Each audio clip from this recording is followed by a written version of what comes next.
$18,000. That is the minimum a lawyer quoted me to settle my friend's estate. Not for a courtroom battle, for paperwork, deadlines, and forms. And every dollar of it would have come out of what he left behind. Let me back up. For over 30 years, one of my closest friends was an older gentleman here in New Jersey. His only family lived far out of state, and toward the end of his life, he needed someone he could trust to handle things. First, as his power of attorney while he was alive, then, when he passed, as the executor of his estate. I am not a lawyer. I had never done anything like this. When I first took on the power of attorney, I sat down with an attorney for some basic pointers. Anything deeper was $350 an hour. So I handled it myself, and honestly, I made mistakes. I learned the hard way that airtight record keeping is not optional in this role. It is everything. Then my friend died. I called the same attorney. His quote to handle the estate, $15,000 to $18,000 minimum. Based on what the estate held and what needed to be done, anything unexpected would cost more. Here is the thing.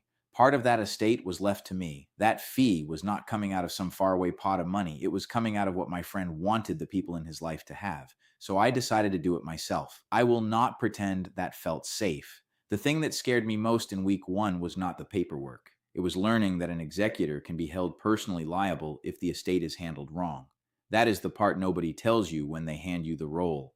The reality looked like this: a kitchen table buried in his books, his bills, his accounting, his taxes, everything a life leaves behind. There is no manual, so I did the only thing that worked, one item at a time, as it arose. Every notice that came in the mail, I handled it, I documented it, and I moved on to the next one. Some of it I got good at.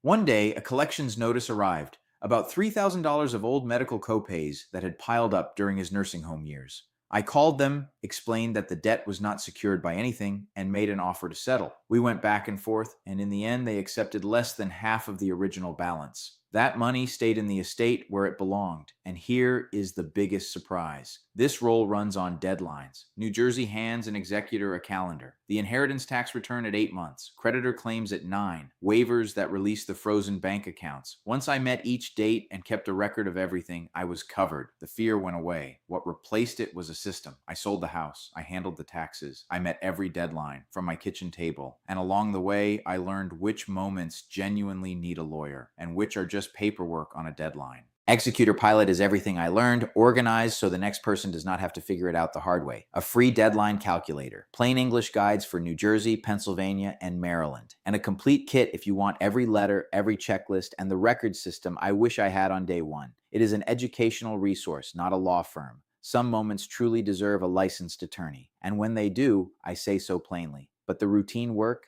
the deadlines, the letters, the record keeping, you can do this. One more thing. What you are watching right now is my digital avatar. I built it so I can answer more of your questions in more videos, faster, but the story is mine, every word of it. Take a breath, handle one item at a time, document everything. The calculator is free at executorpilot.com, and the next videos on this channel answer the exact questions I had to figure out myself, one question at a time.